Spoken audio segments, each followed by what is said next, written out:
ഒരു തണുത്ത രാത്രി, മഞ്ഞു നിറഞ്ഞ ഒരു മലയുടെ മുകളിൽ, അനന്തമായ ഉയരത്തിൽ ഒരു മനുഷ്യൻ പതുക്കെ കയറിക്കൊണ്ടിരിക്കുകയാണ്.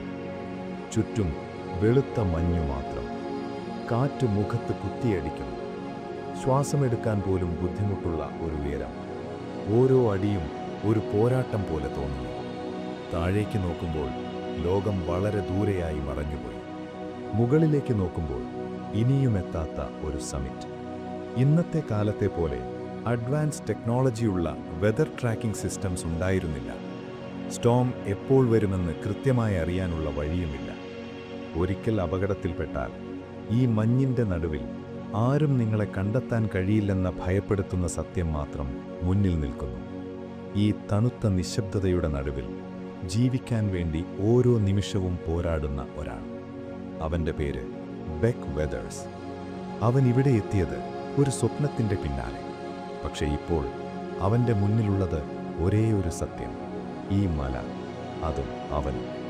അവൻ്റെ കഥ രക്ഷപ്പെടാനുള്ള ഒരു പോരാട്ടം മാത്രമല്ല, അത് തണുപ്പിൻ്റെ, ഇരുട്ടിൻ്റെ, മനുഷ്യ മനസ്സിൻ്റെ അതിർത്തികൾ കടന്നുപോകുന്ന ഒരു യാത്രയാണ്. ഈ യാത്ര പതുക്കെ ആരംഭിക്കുന്നു. 1996 ഏപ്രിൽ മാസം, എവറസ്റ്റ് ബേസ് ക്യാമ്പ്. 5350 മീറ്റർ ഉയരത്തിൽ ഭൂമി അവസാനിക്കുന്നിടത്തെത്തിയതുപോലെ ബെക്കിന് തോന്നി. ബൂട്ട്സ് ഓരോ തവണ മണ്ണിൽ അമരുമ്പോഴും പാറക്കല്ലുകൾക്കിടയിൽ നിന്ന് ഒരുതരം വിറയൽ ശരീരത്തിലേക്ക് പടരുന്നു. ചുറ്റും നോക്കുമ്പോൾ മഞ്ഞും പാറകളും നിറഞ്ഞ ഒരു വന്യമായ ലോകം. ആകാശത്തിന് ഒരു പ്രത്യേകതരം കടും നീല നിറമാണിവിടെ. പക്ഷേ ആ നീലിമയിൽ ഒരുതരം തണുപ്പൊളിഞ്ഞിരിപ്പുണ്ട്. ബെക്ക് തൻ്റെ ഭാരമുള്ള ബാഗ് പതുക്കെ തറയിൽ വെച്ചു. ഓരോ ചെറിയ ചലനവും ഒരു വലിയ അധ്വാനമായി മാറുകയാണ്. വായുവിന് കട്ടിക്കുറവാണ്. ശ്വാസം ഉള്ളിലേക്ക് വലിക്കുമ്പോൾ ശ്വാസകോശത്തിൽ ഒരു തണുത്ത കനം അനുഭവപ്പെടുന്നു. അത് ഓക്സിജന്റെ കുറവല്ല, മറിച്ച് ഈ മലയുടെ ഗാംഭീര്യമാണ്. ചുറ്റും നിരന്നു കിടക്കുന്ന മഞ്ഞ നിറത്തിലുള്ള ടെന്റുകൾ. ദൂരെ നിന്ന് നോക്കുമ്പോൾ ഒരു ചെറിയ ഗ്രാമം പോലെ തോന്നും. പക്ഷേ ഇതൊരു ഗ്രാമമല്ല, ഇതൊരു കാത്തിരിപ്പ് കേന്ദ്രമാണ്. ലോകത്തിൻ്റെ നെറുകയിലേക്ക് കയറാനെത്തിയവരുടെ പ്രതീക്ഷകളും ഭയങ്ങളും കെട്ടുപിണഞ്ഞു കിടക്കുന്ന ഒരിടം. കാറ്റ് ടെന്റുകളുടെ പുറത്തടിക്കുമ്പോൾ തുണി ശബ്ദമുണ്ടാക്കി വിറയ്ക്കുന്നു. ആ ശബ്ദം ഒരു താക്കീതുപോലെ ബെക്കിൻ്റെ കാതുകളിൽ മുഴങ്ങി. താൻ എന്തിനാണിവിടെ വന്നത്? ടെക്സസിലെ തൻ്റെ സുരക്ഷിതമായ ജീവിതം ഉപേക്ഷിച്ച്, പ്രിയപ്പെട്ടവരെ പിന്നിലാക്കി, ഈ മരണത്തിൻ്റെ നിശബ്ദതയിലേക്ക് എന്തിനാണെത്തിയത്? ബെക്ക് ഒന്ന് കണ്ണടച്ചു. തൻ്റെ ഉള്ളിലെ ആ ഇരുണ്ട ചിന്തകളിൽ നിന്ന് രക്ഷപ്പെടാൻ അവൻ ആഗ്രഹിച്ചു. ഡിപ്രഷൻ്റെ ആ പഴയ നിഴലുകൾ തന്നെ പിന്തുടരാതിരിക്കാൻ അവൻ ഈ ലോകത്തിൻ്റെ അറ്റത്തേക്ക് ഓടിയെത്തിയതാണ്. ഇവിടെ, ഈ അതിശക്തമായ തണുപ്പിൽ, വേദനയിൽ താൻ ജീവിച്ചിരിക്കുന്നുവെന്ന് അവന് സ്വയം ഉറപ്പിക്കണം. കാൽമുട്ടുകളിൽ ഒരു ചെറിയ വേദന തുടങ്ങിയിട്ടുണ്ട്. അത് തണുപ്പിൻ്റേതാണ്. ശരീരം പതുക്കെ ഈ അന്തരീക്ഷവുമായി പൊരുത്തപ്പെടാൻ ശ്രമിക്കുകയാണ്. ആക്ലിവറ്റൈസേഷൻ, ഒരു നീണ്ട പ്രക്രിയയുടെ തുടക്കം. ബെക്ക് പതുക്കെ തൻ്റെ ടെന്റിനുള്ളിലേക്ക് കയറി. ഉള്ളിൽ ഒരുതരം വിചിത്രമായ ഗന്ധമാണ്. മണ്ണെണ്ണയുടെയും ഉണങ്ങിയ ഭക്ഷണത്തിൻ്റെയും വിയർപ്പിൻ്റെയും ഒരു മിശ്രിതം. പുറത്തെ കാറ്റിൻ്റെ ഇരമ്പൽ ഇവിടെ അല്പം കുറവാണ്. അവൻ തൻ്റെ കയ്യിലെ ഗ്ലൗസ് ഊരിമാറ്റി. വിരലുകളുടെ അറ്റം അല്പം തണുത്ത് നീലിച്ചിരിക്കുന്നു. രക്തം പതുക്കെ ഒഴുകാൻ അവൻ കൈകൾ പരസ്പരം തിരുമി. ഓരോ നിമിഷവും അവൻ ശ്രദ്ധിക്കുന്നത് തൻ്റെ ശ്വാസത്തെയാണ്. In out, in out.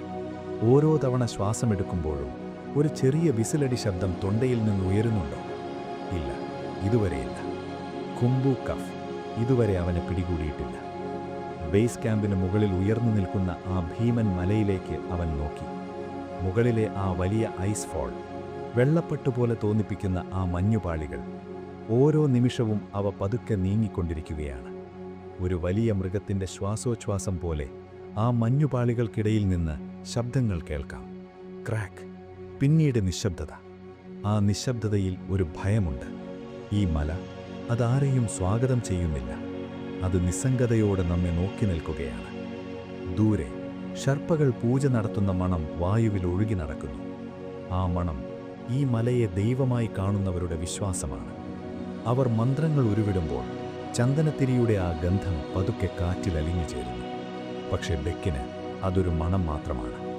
അവന് പ്രധാനം തൻ്റെ ശരീരം ഈ അന്തരീക്ഷത്തെ എങ്ങനെ നേരിടുന്നു എന്നതാണ്.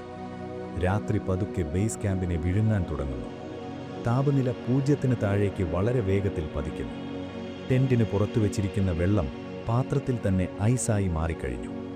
ബെക്ക് തൻ്റെ സ്ലീപ്പിംഗ് ബാഗിനുള്ളിലേക്ക് ചുരുണ്ടുകൂടി.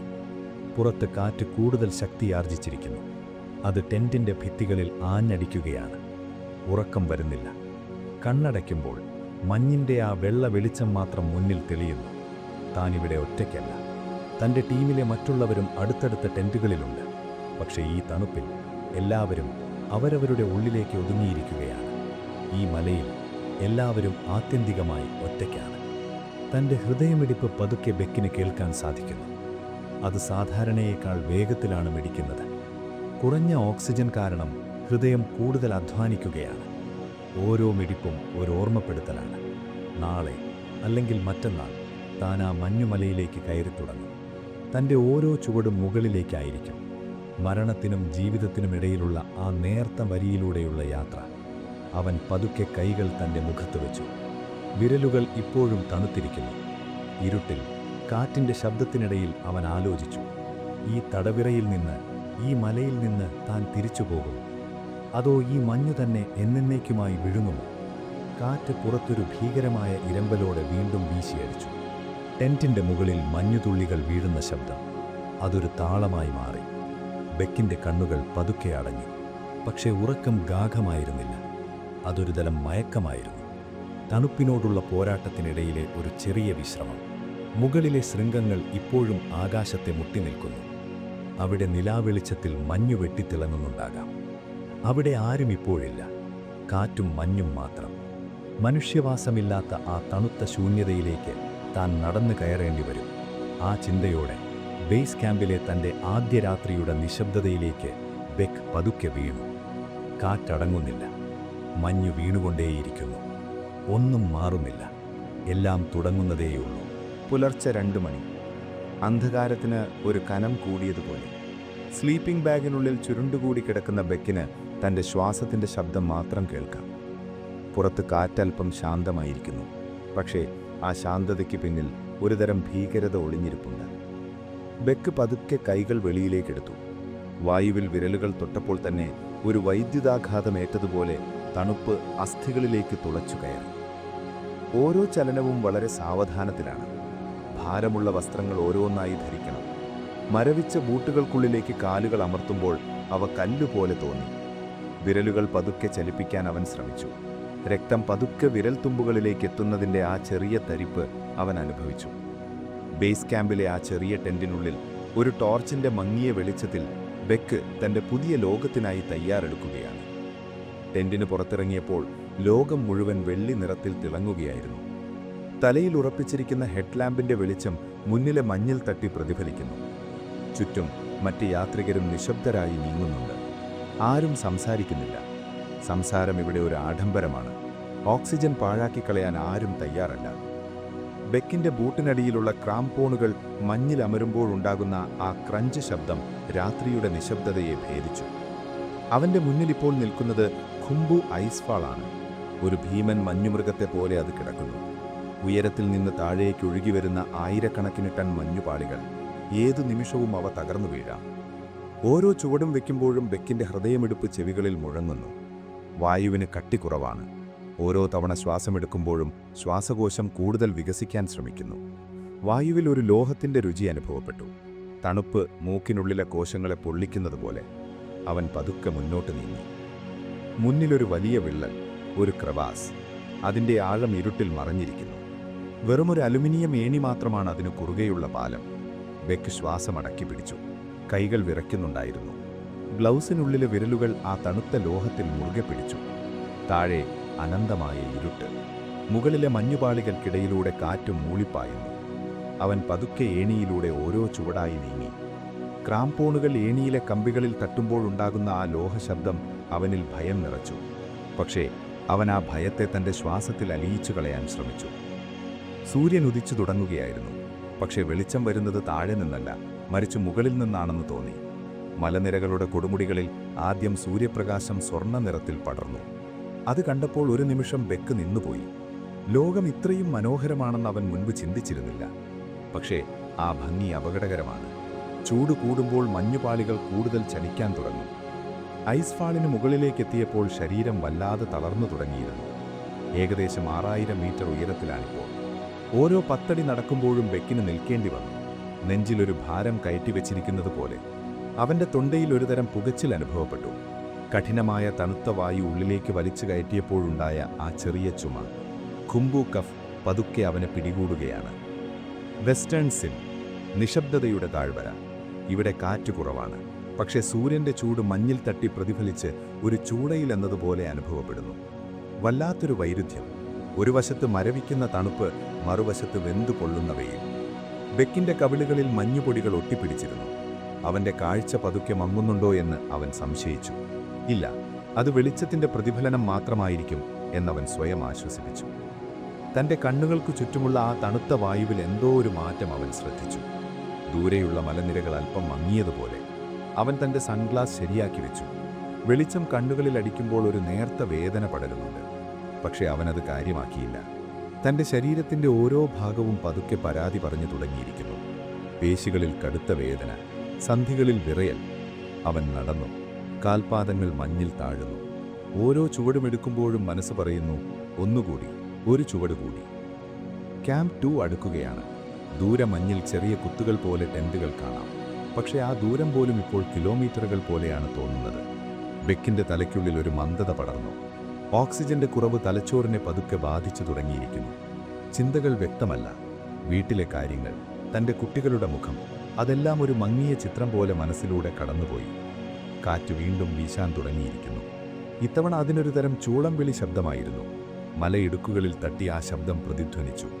അത് തന്റെ പേര് വിളിക്കുന്നത് പോലെ ബെക്കിന് തോന്നി. അവൻ തന്റെ ജാക്കറ്റിന്റെ ഹുഡ് തലയിലേക്ക് വലിച്ചിട്ടു.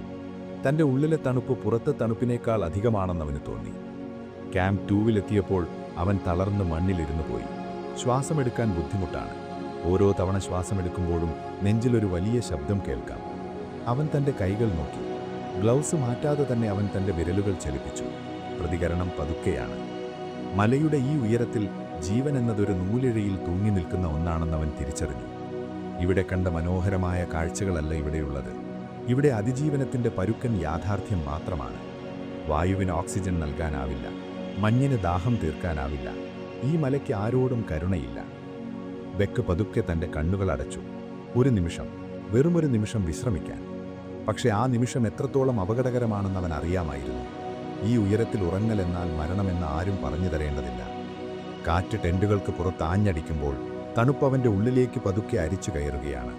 കാഴ്ച മങ്ങുന്നതും ശ്വാസം മുട്ടുന്നതും എല്ലാം ഒരു വലിയ കൊടുങ്കാറ്റിന്റെ തുടക്കമാണോ? ബെക്ക് പതുക്കെ തന്റെ കണ്ണുകൾ തുറന്നു.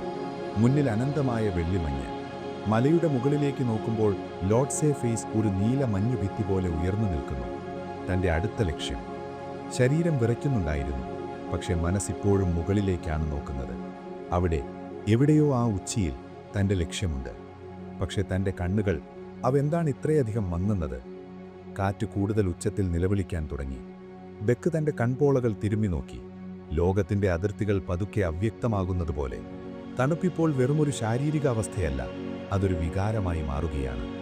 ഒരു ചുവടുകൂടി മുന്നോട്ട് വയ്ക്കാൻ അവൻ ശ്രമിച്ചു. പക്ഷേ കാലു വിറച്ചു. കാലു വിറയ്ക്കുന്നുണ്ടായിരുന്നു. ഒരു ചെറിയ വിറയലല്ല, അത് പേശികൾക്കുള്ളിൽ നിന്ന് അസ്ഥികളിലേക്ക് പടരുന്ന ഒരുതരം തളർച്ചയാണ്. ബെക്ക് പതുക്കെ തന്റെ ബൂട്ട് മഞ്ഞിലുറപ്പിച്ചു. ഓരോ ചുവടുമെടുക്കുമ്പോൾ ശരീരത്തിന്റെ ഭാരം ഇരട്ടിയായി തോന്നുന്നു. ഇപ്പോൾ അവന്റെ മുന്നിൽ ലോഡ്സേ ഫേസ് ഒരു ഭീമൻ നീല മതിൽ പോലെ ഉയർന്നു നിൽക്കുകയാണ്. 6000 മീറ്റർ പിന്നിട്ട് ഇപ്പോൾ 7200ഓളം മീറ്റർ ഉയരത്തിൽ. വായുവിന് കനം തീരെ കുറവാണ്. ഓരോ തവണ ശ്വാസമെടുക്കുമ്പോഴും ശ്വാസകോശങ്ങൾ കൂടുതൽ അധ്വാനിക്കുന്നു. പക്ഷേ ഉള്ളിലേക്കെത്തുന്ന ഓക്സിജൻ ഒന്നിനും തികയുന്നില്ല. ബെക്ക് തന്റെ മുന്നിലുള്ള ഫിക്സ്ഡ് റോപ്പിൽ കൈകൾ മുറുക്കി. ജുമാർ എന്ന ഉപകരണം കയറിലൂടെ മുകളിലേക്ക് തള്ളുമ്പോഴുണ്ടാകുന്ന ആ ലോഹശബ്ദം, ക്ലിക്ക്, സ്ലൈഡ്, ക്ലിക്ക്, അതുമാത്രമാണ് ആ നിശബ്ദതയിലെ ഏക താളം. ചുറ്റും നോക്കുമ്പോൾ ലോകം പതുക്കെ മാറുകയാണ്. താഴെ കണ്ട പച്ചപ്പും കല്ലുകളും എന്നേ മാഞ്ഞുപോയി. ഇപ്പോഴുള്ളത് വെളുത്ത മഞ്ഞും കടും നീലയായ ആകാശവും പിന്നെ ആകാശത്തെക്കാൾ ഇരുണ്ടതായി തോന്നിക്കുന്ന കൂറ്റൻ പാറക്കൂട്ടങ്ങളും മാത്രം. പെട്ടെന്നാണത് സംഭവിച്ചത്. ബെക്ക് തന്റെ മുന്നിലെ കയറിലേക്ക് നോക്കി. കയർ വ്യക്തമല്ല. ഒരു സെക്കൻഡ് അവൻ കണ്ണുകൾ ചിമ്മി തുറന്നു. കാഴ്ച മങ്ങുന്നു. മഞ്ഞ് വീണ് കൺപോളകൾ നനഞ്ഞതാകാം എന്നവൻ ആദ്യം കരുതി. പക്ഷേ ഗ്ലൗസ് കൊണ്ട് കണ്ണുകൾ തുടച്ചിട്ടും കാഴ്ച തെളിയുന്നില്ല. ലോകത്തിന്റെ അതിരുകൾ പതുക്കെ അലിഞ്ഞു ചേരുന്നത് പോലെ. ദൂരെയുള്ള മലനിരകൾക്ക് ഇപ്പോൾ കൃത്യമായ രൂപമില്ല. അതൊരുതരം വെളുത്ത പുകമറ പോലെ തോന്നി.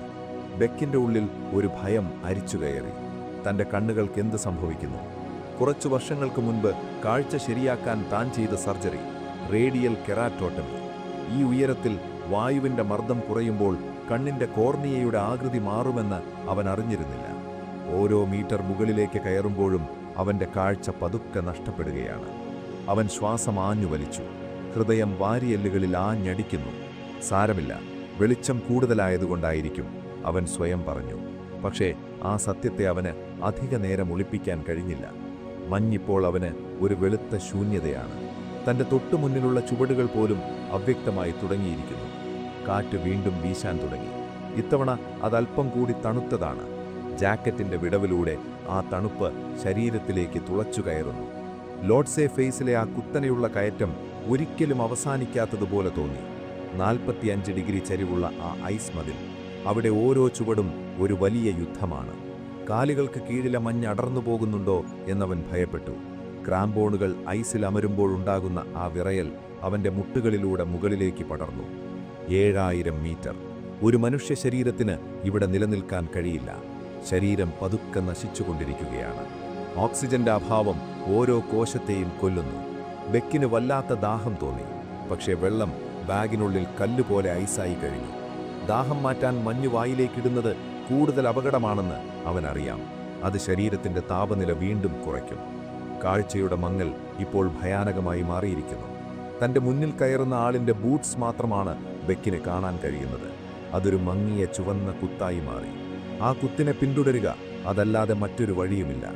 വലതുവശത്ത് ആയിരക്കണക്കിനടി താഴ്ചയിലുള്ള വെസ്റ്റേൺ സിം.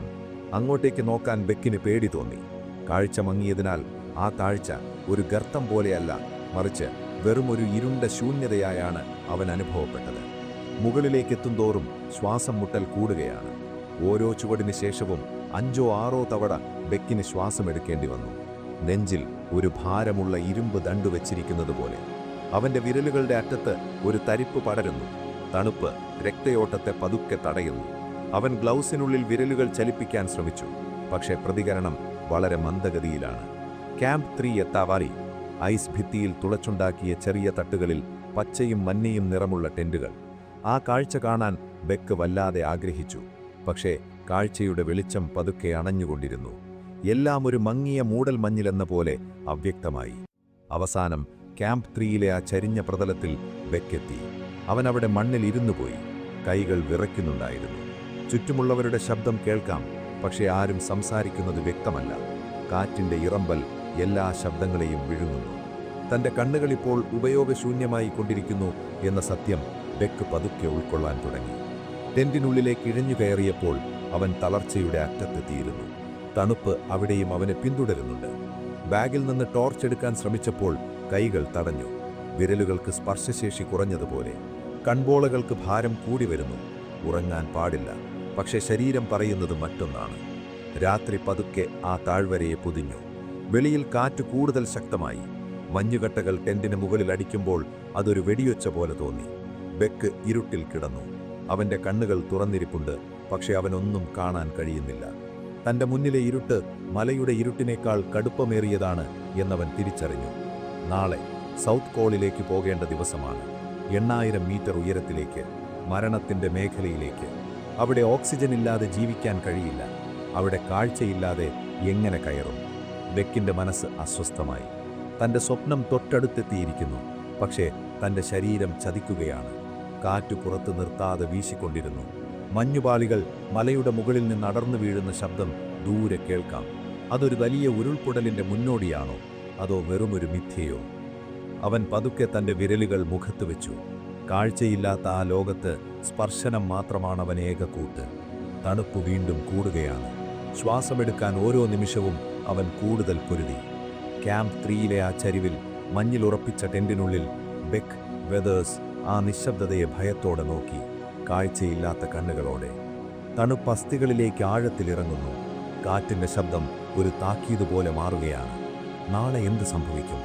മലയുടെ ഉയരങ്ങളിൽ എന്തോ ഒന്ന് അവനെ കാത്തിരുന്നുണ്ടായിരുന്നു. ബെക്കിൻ്റെ കണ്ണുകൾ മഞ്ഞിൽ തട്ടി തളർന്നിരിക്കുന്നു. ലോകം വെറുമൊരു നിഴൽ രൂപമായി മാറി. ചുറ്റുമുള്ളവരുടെ സാമീപ്യം പോലും അവനിപ്പോൾ അനുഭവിക്കാൻ കഴിയുന്നില്ല. ഒരു നീണ്ട രാത്രിയുടെ തുടക്കം മാത്രമാണിത്. അതിലും ദൈർഘ്യമുള്ള ഒരു ശ്വാസത്തിനു വേണ്ടി അവൻ കാത്തുനിന്നു.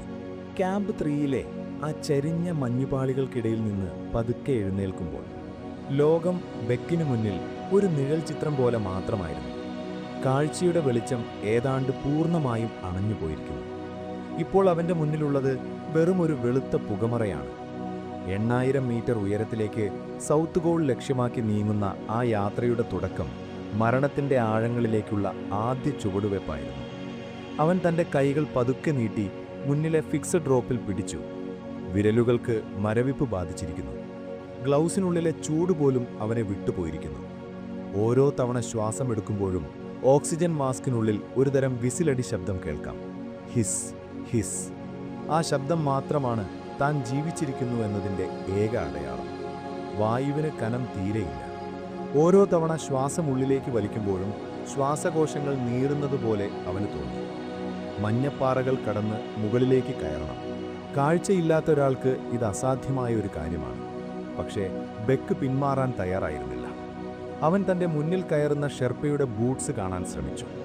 ഒരു മങ്ങിയ ചുവന്ന അടയാളം. അതായിരുന്നു അവൻ്റെ ലോകത്തിൻ്റെ ഏക കേന്ദ്രബിന്ദു. ആ ചുവന്ന അടയാളം നീങ്ങുമ്പോൾ ബെക്കും നീങ്ങും. ആ അടയാളം നിൽക്കുമ്പോൾ ബെക്കും നിൽക്കും. കാറ്റിപ്പോൾ ഒരു നിലവിളി പോലെയാണ് കേൾക്കുന്നത്. ചെവികളിൽ മഞ്ഞുപാളികൾ വന്നടിക്കുമ്പോഴുണ്ടാകുന്ന ആ മൂർച്ചയുള്ള ശബ്ദം. ചുറ്റുമുള്ള മലനിരകൾ ഇപ്പോൾ അവന് കാണാൻ കഴിയില്ല. ലോകം മുഴുവൻ അവൻ്റെ കൺമുന്നിലെ ആ 2 അടി ദൂരത്തിലേക്ക് ചുരുങ്ങിയിരിക്കുന്നു. അവൻ ഓരോ ചുവടും മഞ്ഞിൽ ഉറപ്പിച്ചു. ക്രാംബോണുകൾ മഞ്ഞിൽ ആഴത്തിലിറങ്ങുന്നത് അവൻ കാലുകൾ കൊണ്ടറിഞ്ഞു. കാഴ്ച നഷ്ടപ്പെട്ടതോടെ അവൻ്റെ മറ്റുള്ള ഇന്ദ്രിയങ്ങൾ കൂടുതൽ ജാഗ്രതായി. മഞ്ഞിൻ്റെ കാഠിന്യം, കാറ്റിൻ്റെ ദിശ, താഴെ ക്രവാസുകളിൽ നിന്നുയരുന്ന തണുത്ത വായുവിൻ്റെ മണം എല്ലാം അവൻ തൊട്ടറിയുകയായിരുന്നു.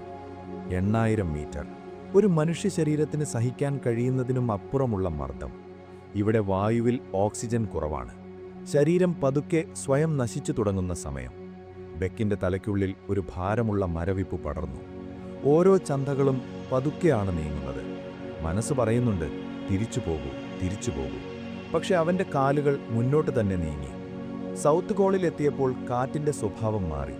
അതൊരു തരം ഭ്രാന്തമായ ആവേശത്തോടെ വീശുകയായിരുന്നു. അവിടെയുള്ള പച്ചയും മഞ്ഞയും നിറത്തിലുള്ള ടെൻറ്റുകൾ മഞ്ഞിൽ ആഞ്ഞടിക്കുന്നത് കാണാം. പക്ഷേ ബെക്കിനതൊന്നും കാണാൻ കഴിഞ്ഞില്ല. അവൻ തൻ്റെ ടീം ലീഡറായ റോബ് ഹോളിൻ്റെ ശബ്ദം കേട്ടു. ആ ശബ്ദത്തിന് ഒരുതരം ഗാംഭീര്യമുണ്ട്. പക്ഷേ അതിൽ ആശങ്കയും ഒളിഞ്ഞിരിപ്പുണ്ടായിരുന്നു.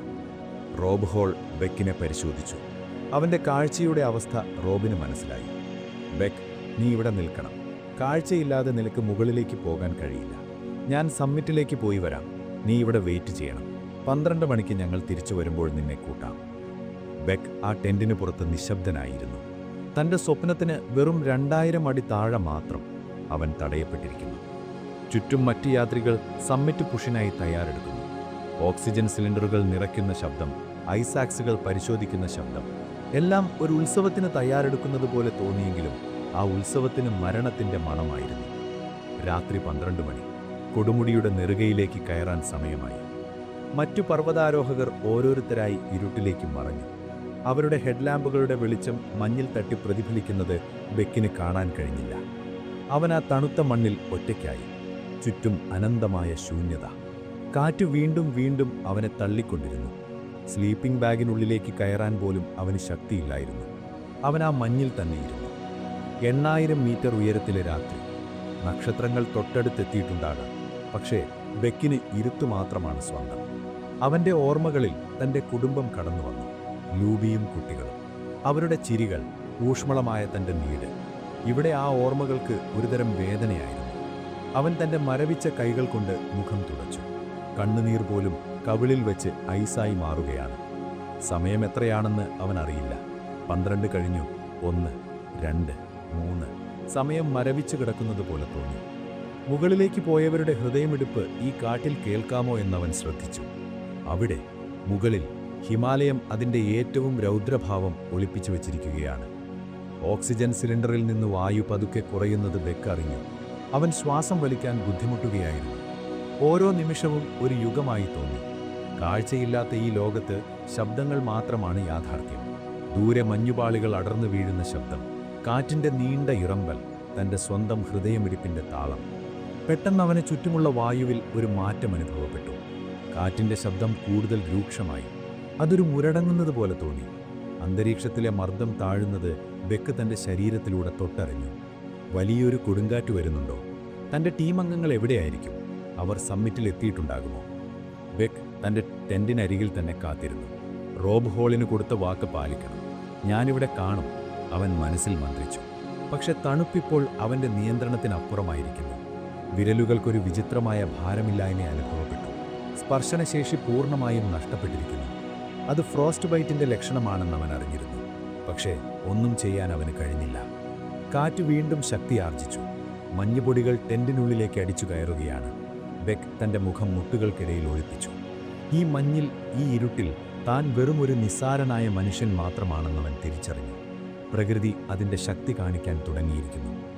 സൗത്ത് ഗോൾ എന്ന ആ മരണതാഴ്വരയിൽ ബെക്ക് വെതേഴ്സ് ഒറ്റയ്ക്കിരുന്നു. ചുറ്റുമുള്ള ലോകം അപ്രത്യക്ഷമായിരിക്കുന്നു. മുകളിൽ എവിടെയോ സമ്മിറ്റ് പുഷ് ആരംഭിച്ച തൻ്റെ കൂട്ടുകാർ മരണത്തോട് പൊരുതുകയാണെന്ന് അവൻ അറിഞ്ഞില്ല.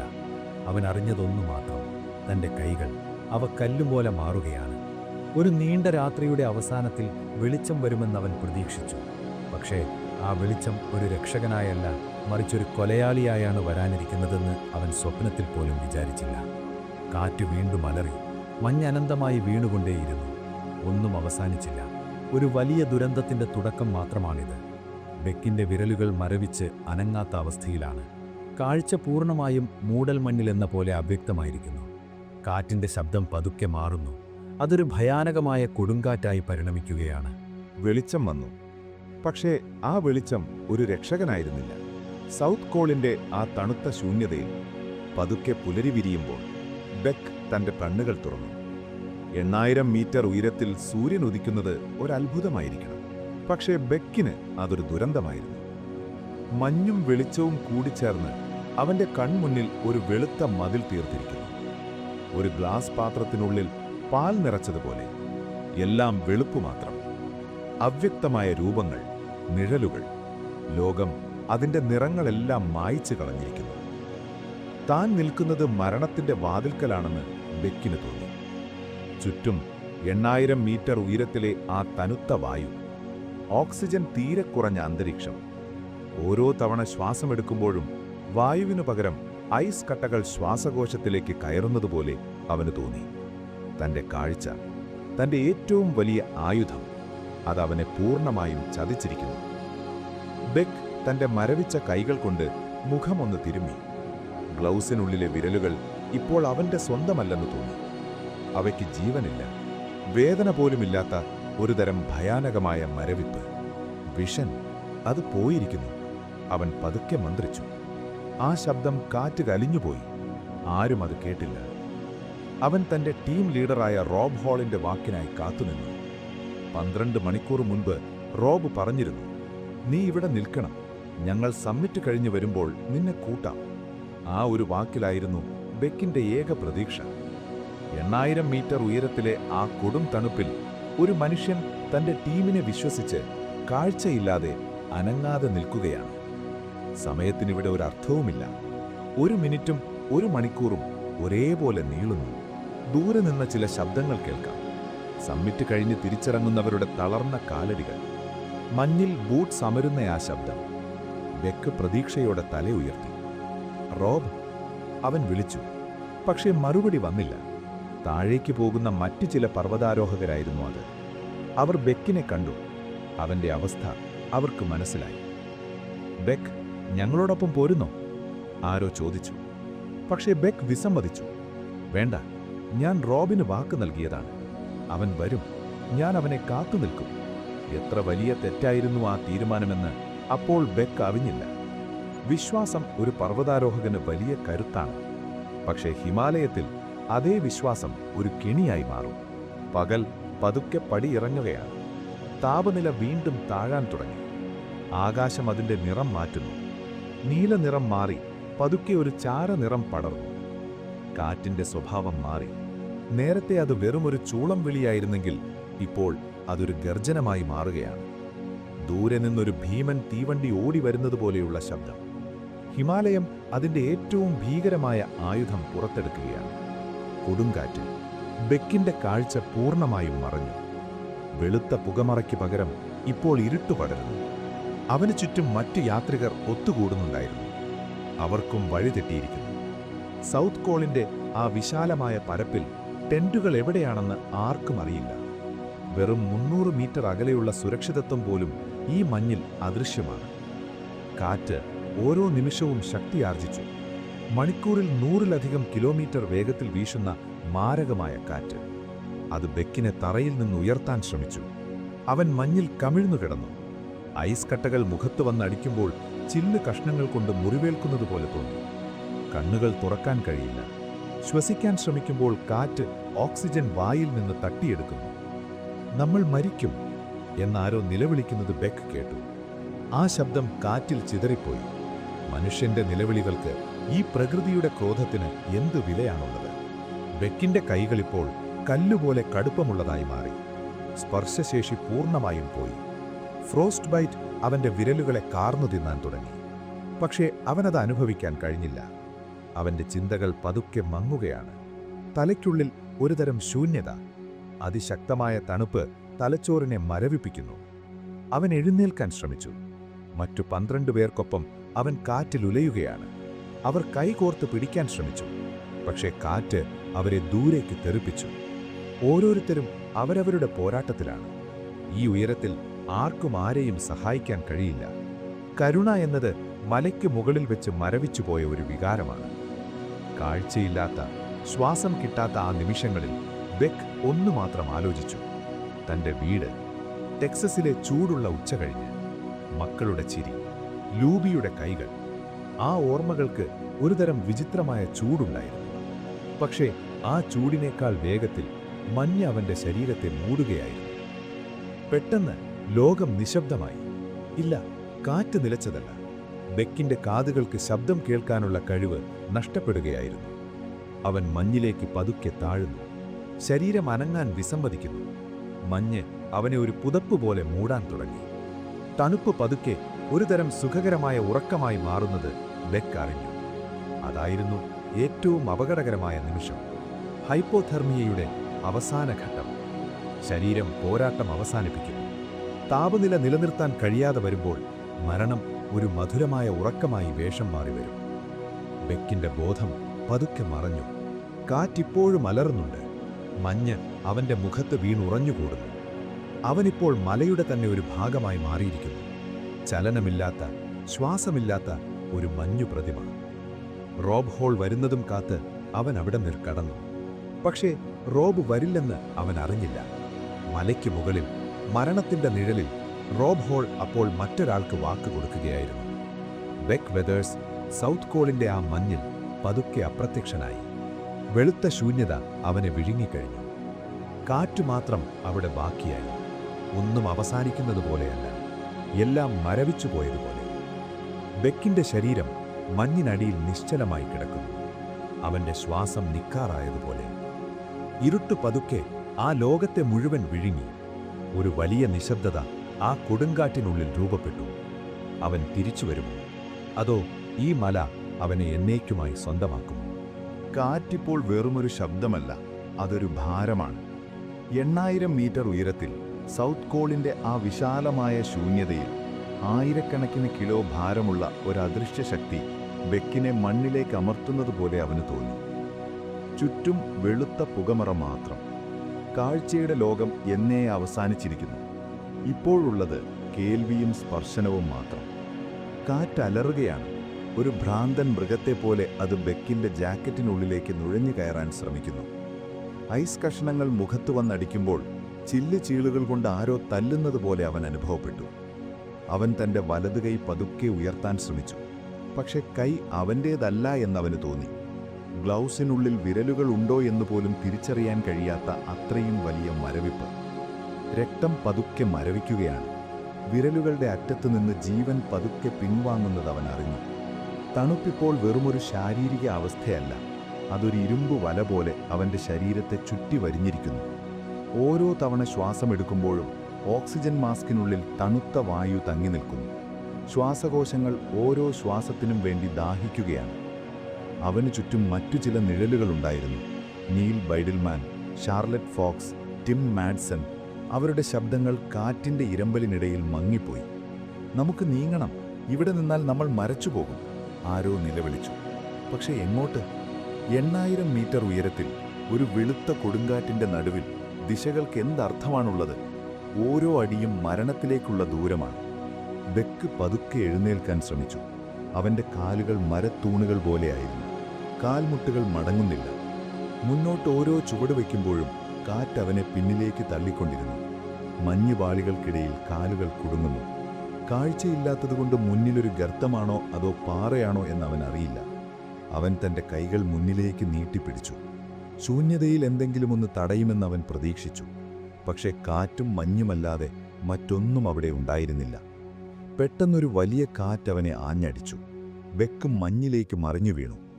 ആ വീഴ്ചയിൽ അവൻ്റെ മുഖത്തെ മാസ്ക് അല്പം തെന്നിമാറി. അതിശക്തമായ തണുത്ത വായു അവൻ്റെ മുഖത്ത് നേരിട്ടടിച്ചു.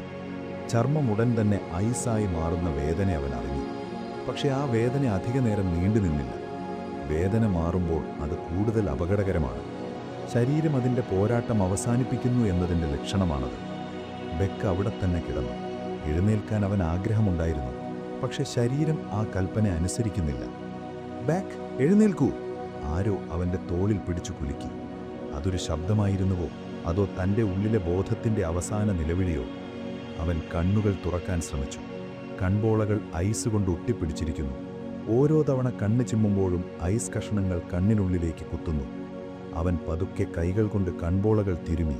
പക്ഷെ വിരലുകൾക്ക് ശക്തിയില്ലായിരുന്നു. ചുറ്റുമുള്ള നിഴലുകൾ പതുക്കെ അകന്നു പോകുന്നത് അവൻ അറിഞ്ഞു. അവർക്ക് രക്ഷപ്പെടണം. ടെൻറ്റുകൾ എവിടെയോ അടുത്തുണ്ട്. വെറും 300 അടിയോ 400 അടിയോ മാത്രം അകലെ. പക്ഷെ ആ ദൂരം ഇപ്പോൾ ലക്ഷക്കണക്കിന് കിലോമീറ്ററുകൾ പോലെ അവന് തോന്നി. അവരവനെ വിളിക്കുന്നുണ്ടായിരുന്നു. പക്ഷേ ശബ്ദങ്ങൾ പതുക്കെ പതുക്കെ കാറ്റിൽ അലിഞ്ഞുപോയി. ബെക്ക് വീണ്ടും തനിച്ചായി. കൊടുങ്കാറ്റ് അതിൻ്റെ പരകോതിയിലെത്തിയിരിക്കുന്നു. താപനില -50നും താഴെയായിരിക്കണം. ഈ തണുപ്പിൽ ഒരു മനുഷ്യ ശരീരം വെറും മിനിറ്റുകൾക്കുള്ളിൽ കല്ലുപോലെയാകും. ബെക്ക് തൻ്റെ ബോധത്തെ മുറുകെ പിടിക്കാൻ ശ്രമിച്ചു. ലൂബി, തൻ്റെ ഭാര്യ, മക്കൾ, അവരുടെ പേരുകൾ അവൻ മനസ്സിൽ ഉരുവിട്ടു. പക്ഷേ ആ പേരുകൾക്ക് പോലും ഇപ്പോൾ അവ്യക്തത പടർന്നിരിക്കുന്നു. മഞ്ഞും ഓർമ്മകളും പുതഞ്ഞു പോകുകയാണ്. അവൻ പതുക്കെ മഞ്ഞിലേക്ക് താഴ്ന്നു. ശരീരം ഇപ്പോൾ വിറയ്ക്കുന്നില്ല. വിറയൽ നിൽക്കുന്നത് മരണത്തിൻ്റെ മുന്നോടിയാണ്. ശരീരം ചൂടുൽപ്പാദിപ്പിക്കുന്നത് നിർത്തിയിരിക്കുന്നു. പെട്ടെന്ന് അവനൊരു വല്ലാത്ത സുഖം തോന്നി. അതിശക്തമായ തണുപ്പിനു പകരം ഒരു തരം ഇളം ചൂട് ശരീരത്തിലേക്ക് പടരുന്നതുപോലെ. അവൻ തൻ്റെ വസ്ത്രങ്ങളെല്ലാം അഴിച്ചു മാറ്റാൻ തോന്നി. ഹൈപ്പോതെർമിയ അഥവാ തണുപ്പ് പ്രാധാന്യമാകുമ്പോഴുണ്ടാകുന്ന അവസ്ഥ. മസ്തിഷ്കം തകരാറിലാകുമ്പോൾ അനുഭവിക്കുന്ന ആ വ്യാജ ചൂട്. ബെക്ക് തൻ്റെ മരവിച്ച കൈകൾ കൊണ്ട് ജാക്കറ്റിൻ്റെ സിപ്പറിൽ പിടിക്കാൻ ശ്രമിച്ചു. പക്ഷേ ഭാഗ്യവശാൽ വിരലുകൾ അനങ്ങിയില്ല. അവൻ ആ മഞ്ഞിൽ പതുക്കെ ചുരുണ്ടുകൂടി. കാറ്റിൻ്റെ ശബ്ദം ഇപ്പോൾ ഒരു താരാട്ട് പോലെ അവന് തോന്നി. ലോകം മുഴുവൻ വെളുത്ത നിറത്തിലേക്ക് അപ്രത്യക്ഷമായി. അവനിപ്പോൾ മലയുടെ ഒരു ഭാഗമാണ്. മഞ്ഞും കാറ്റും അവനെ പുതപ്പിച്ചു. സൗത്ത് കോളിൻ്റെ ആ വിജനമായ പരപ്പിൽ ഒരു മനുഷ്യൻ അനക്കമില്ലാതെ കിടന്നു. മഞ്ഞ് അവൻ്റെ മേൽ വീണുറഞ്ഞുകൂടി. മിനിറ്റുകൾക്കുള്ളിൽ അവനൊരു ചെറിയ മഞ്ഞിതിട്ടയായി മാറി. അവൻ്റെ ശ്വാസം ഓരോ തവണ പുറത്തേക്ക് വരുമ്പോഴും ആവിയുടെ അളവ് കുറഞ്ഞു വന്നു. ഹൃദയമിടിപ്പ് പതുക്കെയായി പതുക്കെയായി. മരവിച്ചുപോയ ആ തണുത്ത മണ്ണിൽ ബെക്ക് വെതേഴ്സ് എന്ന മനുഷ്യൻ തൻ്റെ അവസാനത്തെ ബോധവും ഉപേക്ഷിച്ചു. രാത്രി ആ മലയെ പൂർണ്ണമായും വിഴുങ്ങി. കൊടുങ്കാറ്റടങ്ങുന്നില്ല. 1996 ആ കറുത്ത മെയ് 10 ഹിമാലയം മറ്റൊരു ബലി കൂടി സ്വീകരിച്ചിരിക്കുന്നു എന്ന് ലോകം കരുതി. ബെക്കിൻ്റെ ബോധം പൂർണ്ണമായും അണഞ്ഞു. കറുത്ത നിശബ്ദത. കാറ്റിൻ്റെ ശബ്ദം പോലുമില്ലാത്തൊരു ലോകം. അവിടെ തണുപ്പില്ല, വേദനയില്ല, മരണത്തിൻ്റെ ശാന്തത മാത്രം. പക്ഷെ എവിടെയോ ആഴത്തിൽ ഒരു ചെറിയ തീപ്പഴി അപ്പോഴും ബാക്കിയുണ്ടായിരുന്നു. ആരും കാണാത്ത, മഞ്ഞിന് പോലും കെടുത്താൻ കഴിയാത്ത ഒരു ചെറിയ ശ്വാസം. കാറ്റ് വീണ്ടും അലറി. മഞ്ഞ് പെയ്തുകൊണ്ടേയിരുന്നു. ബെക്കിപ്പോൾ മരവിച്ച ഒരു ശിലയാണ്. ബെക്കിൻ്റെ ശരീരം മഞ്ഞിൽ പൂർണ്ണമായും മറഞ്ഞിരിക്കുന്നു. അവൻ്റെ കൈകൾ നീല നിറം മാറി കറുപ്പായി തുടങ്ങിയിരിക്കുന്നു. കൊടുങ്കാറ്റിൻ്റെ നടുവിൽ അവൻ ഏകനാണ്. കാലം അവന് ചുറ്റും മരവിച്ചു നിന്നു. മരണത്തിൻ്റെ തണുത്ത കമ്പിളി പുതച്ച് അവൻ ആ ഉറക്കത്തിലേക്ക് വീണു. തിരിച്ചുവരവില്ലാത്ത ആ ലോകത്തേക്ക്. ആ മഞ്ഞിൽ അനക്കമില്ലാതെ സമയം നിലച്ചുപോയി. ബെക്കിൻ്റെ ശരീരം ഇപ്പോൾ സൗത്ത് കോളിൻ്റെ ആ തണുത്ത മണ്ണിൽ ഉറഞ്ഞുപോയിരിക്കുകയാണ്. ബോധത്തിൻ്റെ അവസാന നൂലിഴയും പതുക്കെ അറ്റുപോയിരിക്കുന്നു. കാറ്റിപ്പോഴും അവന് മുകളിലൂടെ തടസ്സമില്ലാതെ വീശുന്നുണ്ട്, ആയിരക്കണക്കിന് കിലോമീറ്റർ വേഗതയിൽ. പക്ഷേ അവനത് അനുഭവപ്പെടുന്നില്ല. അവൻ്റെ ചെവികളിൽ ഇപ്പോൾ ഒരു വിചിത്രമായ നിശബ്ദതയാണ്. കൊടുങ്കാറ്റിൻ്റെ ആ അലർച്ചയല്ല, മറിച്ച് ഒരു വലിയ ശൂന്യതയുടെ നിശബ്ദത. അവൻ്റെ വലതുകൈ മഞ്ഞിനു പുറത്ത് നീണ്ടുകിടക്കുകയായിരുന്നു. ഗ്ലൗസ് പണ്ടേ എവിടെയോ നഷ്ടപ്പെട്ടിരിക്കുന്നു. അവൻ്റെ വിരലുകളിപ്പോൾ മാംസമല്ല, അവ വെളുത്ത ഐസ് കട്ടകളായി മാറിയിരിക്കുന്നു. വിരലുകളുടെ അറ്റത്തുനിന്ന് രക്തം പൂർണ്ണമായും പിൻവാങ്ങിയിരിക്കുന്നു. കോശങ്ങൾ ഓരോന്നായി മരവിച്ച് നശിച്ചുകൊണ്ടിരുന്നു. ആകാശത്തുനിന്ന് വീഴുന്ന മഞ്ഞുപൊടികൾ അവൻ്റെ വിരലുകൾക്കിടയിൽ ഒളിച്ചിരുന്നു. അവനത് അറിഞ്ഞില്ല. വേദനയുടെ ഘട്ടം പണ്ടേ കഴിഞ്ഞുപോയി. ഇപ്പോൾ ഉള്ളത് വെറുമൊരു മരവിപ്പ് മാത്രം. ബെക്കിൻ്റെ മുഖത്ത് ഒരു മഞ്ഞുപാളി രൂപപ്പെട്ടിരുന്നു. ഓരോ തവണ അവൻ പതുക്കെ ശ്വാസമെടുക്കുമ്പോഴും പുറത്തേക്ക് വരുന്ന നേർത്ത ചൂട് ആ മഞ്ഞിനെ അല്പം ഉരുക്കും. പക്ഷേ അടുത്ത നിമിഷം തന്നെ അത് വീണ്ടും ഐസായി മാറും. അവൻ്റെ കൺപോളകളിപ്പോൾ ഒന്നിച്ചു പറ്റിപ്പിടിച്ചിരിക്കുകയാണ്. മഞ്ഞിൻ്റെ ആ കനം കൺപോളകളെ താഴേക്ക് അമർത്തുന്നു. കണ്ണു തുറക്കാൻ അവൻ ആഗ്രഹമുണ്ടായിരുന്നിരിക്കാം, പക്ഷേ പേശികൾ ചലിക്കാൻ വിസമ്മതിച്ചു. ചുറ്റും ഇരുട്ടാണ്. അതോ വെളിച്ചമോ? അവനറിയില്ല. അവൻ്റെ തലയ്ക്കുള്ളിൽ ഒരുതരം വിചിത്രമായ സ്വപ്നം വിരിഞ്ഞു. താൻ തൻ്റെ വീട്ടിലെ സ്വീകരണ മുറിയിലിരിക്കുകയാണെന്ന് അവന് തോന്നി. പുറത്തു വെയിൽ തിളമ്മുന്നുണ്ട്. ലുബി അടുത്തുതന്നെയുണ്ട്. മക്കളുടെ ശബ്ദം ദൂരെ നിന്ന് കേൾക്കാം. പക്ഷേ ആ ഓർമ്മകൾക്ക് ഒരുതരം തണുപ്പായിരുന്നു. അവ പതുക്കെ മഞ്ഞിൽ അലിഞ്ഞു ചേർന്നു. ഓരോ ഓർമ്മയും മായുമ്പോൾ ബെക്കിൻ്റെ ഹൃദയമിടിപ്പിൻ്റെ വേഗത കുറഞ്ഞു വന്നു. ലബ് ഡബ്. മിനിറ്റിൽ വെറും 10-12 തവണ മാത്രം ഹൃദയം മിടിക്കുന്നു. രക്തമൊരു കട്ടിയുള്ള ദ്രാവകം പോലെ ഞരമ്പുകളിലൂടെ പതുക്കെ ഇഴഞ്ഞു നീങ്ങുകയാണ്. ശ്വാസകോശങ്ങൾ വായുവിനായി ദാഹിക്കുന്നുണ്ടെങ്കിലും ശ്വാസമെടുക്കാനുള്ള ആ പഴയ വാശി ഇപ്പോൾ അവയ്ക്കില്ല. ശരീരം പതുക്കെ സ്വയം ഉപേക്ഷിക്കുകയാണ്. 8000 മീറ്റർ ഉയരത്തിലെ ആ അതിശക്തമായ തണുപ്പ് ഒരു മനുഷ്യനെ എങ്ങനെ ഒരു ശിലയാക്കുന്നു എന്നതിൻ്റെ ഉദാഹരണമായി ബെക്ക് അവിടെ കിടന്നു. പെട്ടെന്ന് മഞ്ഞിൻ്റെ ആ നിശബ്ദതയ്ക്കിടയിൽ ഒരു പുതിയ ശബ്ദം കേട്ടു. മഞ്ഞിൽ ബൂട്ട്സ് അമരുന്ന ശബ്ദം. Crunch crunch. ആരോ വരുന്നുണ്ട്. ബെക്കിനത് കേൾക്കാം, പക്ഷേ പ്രതികരിക്കാൻ അവന് കഴിയില്ല. ഒരു വിരലുപോലും ചലിപ്പിക്കാൻ അവന് ശക്തിയില്ല. അവൻ്റെ ബോധത്തിൻ്റെ ആഴങ്ങളിൽ ഒരു ചെറിയ മിന്നലാട്ടമുണ്ടായി. സഹായിക്കൂ, അവൻ മനസ്സിൽ വിളിച്ചു. പക്ഷേ ചുണ്ടുകൾ അനങ്ങിയില്ല. ഒരു നിശ്വാസം പോലും പുറത്തേക്ക് വന്നില്ല. അവർ ബെക്കിൻ്റെ അരികിലെത്തി. അതൊരു ഷെർപ്പയും സ്റ്റുവർട്ട് ഹച്ചിൻസനുമായിരുന്നു. അവർ താഴെ നിന്ന് വന്നതാണ്, മണ്ണിൽ മരവിച്ചു കിടക്കുന്നവരെ കണ്ടെത്താൻ. അവർ ബെക്കിൻ്റെ അടുത്തേക്ക് കുനിഞ്ഞു. ബെക്കിൻ്റെ മുഖത്തെ ആ ഐസ് പാളി അവർ കണ്ടു. അവൻ്റെ വിരലുകൾ കറുത്തു നീലിച്ചിരിക്കുന്നത് അവർ കണ്ടു. ഹച്ചിൻസൺ പതുക്കെ ബെക്കിൻ്റെ മുഖത്തെ മഞ്ഞു നീക്കാൻ ശ്രമിച്ചു. ബെക്കിൻ്റെ കണ്ണ് പകുതി തുറന്നിരുന്നു, പക്ഷേ ആ കണ്ണുകളിൽ വെളിച്ചമുണ്ടായിരുന്നില്ല. അവ ജീവനില്ലാത്ത 2 കണ്ണാടിക്കല്ലുകൾ പോലെ തോന്നിപ്പിച്ചു. അവൻ മരിച്ചുപോയി. ആരോ പറയുന്നത് ബെക്ക് കേട്ടു. ആ വാക്കുകൾ ബെക്കിൻ്റെ തലയ്ക്കുള്ളിൽ പ്രതിധ്വനിച്ചു. മരിച്ചുപോയി, മരിച്ചുപോയി. അവർ അവൻ്റെ നാഡിമിടിപ്പ് ചെക്ക് ചെയ്യാൻ പോലും ശ്രമിച്ചില്ല. ഈ അവസ്ഥയിൽ, ഈ തണുപ്പിൽ, 8000 മീറ്റർ ഉയരത്തിൽ 10 മണിക്കൂറിലധികം മഞ്ഞിൽ കിടന്ന ഒരു മനുഷ്യൻ ജീവനോടെ ഇരിക്കുമെന്ന് അവർക്ക് വിശ്വസിക്കാൻ കഴിഞ്ഞില്ലായിരുന്നു. അവരുടെ മുന്നിൽ ബെക്ക് വെതേഴ്സ് എന്ന മനുഷ്യനല്ലായിരുന്നു ഉണ്ടായിരുന്നത്. അതൊരു മൃതദേഹമായിരുന്നു, മലയുടെ ഭാഗമായി മാറിയ ഒരു ശരീരം. അവർ അവിടെ നിന്ന് പതുക്കെ എഴുന്നേറ്റു. ബെക്കിനത് അനുഭവപ്പെട്ടു. തന്നെ പൊതിയുന്ന ആ മനുഷ്യ സാമീപ്യം പതുക്കെ അകന്നു പോകുന്നത് അവൻ അറിഞ്ഞു. താൻ മരിച്ചിട്ടില്ലെന്ന് ഉറക്കെ നിലവിളിക്കാൻ അവന് തോന്നി. പക്ഷേ ശരീരം ഒരു ഇരുമ്പ് കൂടുപോലെ അവനെ തടവിലാക്കിയിരിക്കുകയാണ്. അവൻ്റെ തൊണ്ടയിൽ ശബ്ദം മരവിച്ചുപോയി. അവൻ വീണ്ടും ആ തണുത്ത ശൂന്യതയിൽ ഒറ്റയ്ക്കായി. കാറ്റ് വീണ്ടും ശക്തിയോടെ വീശാൻ തുടങ്ങി. സൗത്ത് കോളിൻ്റെ ആ വിസ്തൃതമായ മൈതാനത്ത് കാറ്റ് മഞ്ഞിനെ വട്ടം കറക്കുന്നുണ്ട്. ബെക്കിൻ്റെ ശരീരത്തിന് മുകളിലേക്ക് മഞ്ഞ് വീണ്ടും വീണുകൊണ്ടിരുന്നു. മിനിറ്റുകൾക്കുള്ളിൽ അവൻ വീണ്ടും ആ വെള്ളപ്പുതപ്പിനുള്ളിൽ മറഞ്ഞുപോയി. ഷെർപ്പകൾ തിരിച്ചുപോയി കഴിഞ്ഞു. ഇനി ആരും വരില്ലെന്ന് ബെക്കിന് തോന്നി. താൻ ഉപേക്ഷിക്കപ്പെട്ടിരിക്കുന്നു, മരണത്തിനായി മലയ്ക്ക് വിട്ടുകൊടുത്തിരിക്കുന്നു. എത്ര സമയം കഴിഞ്ഞു എന്നവൻ അറിയില്ല. സമയം ഇപ്പോൾ ഒരു നേർരേഖയല്ല, അതൊരു വൃത്തമായി തോന്നി. അവൻ തൻ്റെ ബോധത്തിലേക്ക് വീണ്ടും ആഴത്തിൽ ഇറങ്ങിപ്പോയി. തണുപ്പിപ്പോൾ അവനെ വേദനിപ്പിക്കുന്നില്ല, അതവനെ താങ്ങുകയാണ്. തൻ്റെ ശരീരം പതുക്കെ മഞ്ഞിൻ്റെ ഭാഗമാകുന്നത് അവൻ സങ്കൽപ്പിച്ചു. എല്ലുകൾ ഐസ് കഷ്ണങ്ങളാകുന്നു, മാംസം ഐസ് കട്ടയാകുന്നു, കണ്ണുകൾ കറുത്ത ഗർത്തങ്ങളാകുന്നു. അവനിലെ മനുഷ്യൻ പതുക്കെ മാഞ്ഞുപോയി. ഇപ്പോൾ ഉള്ളത് ഹിമാലയത്തിലെ ഒരു ചെറിയ മഞ്ഞുതിട്ട മാത്രം. ലോകം അവനെ മറന്നു. അവനെ സ്നേഹിച്ചവർ അവനായി കരയാൻ തുടങ്ങിയിട്ടുണ്ടാകാം. പക്ഷേ ബെക്കിനതൊന്നും അറിയേണ്ടിയിരുന്നില്ല. അവന് വേണ്ടത് ആ ഉറക്കമായിരുന്നു. വേദനയില്ലാത്ത, കാറ്റില്ലാത്ത, തണുപ്പില്ലാത്ത ആ അനന്തമായ ഉറക്കം.